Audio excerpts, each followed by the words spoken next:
আজকে তোমাদেরকে ঝিঙে দিয়ে মটরের ডাল বেটে একটা বড়া তুলে রেসিপি শেয়ার করি। তো ওটা গরমের সময় খেতেও ভালো লাগে, শরীরও খারাপ হবে না এরকম তরকারি খেলে।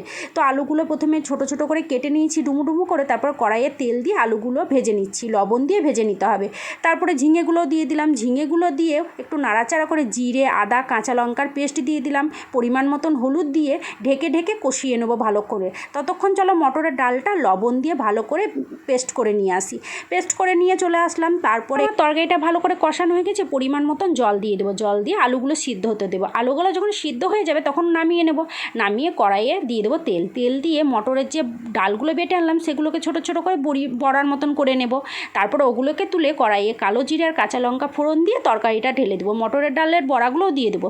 তারপরে কিছুক্ষণ ফুটতে দেবো, সামান্য স্বাদ মতন চিনিও দিয়ে দেবো।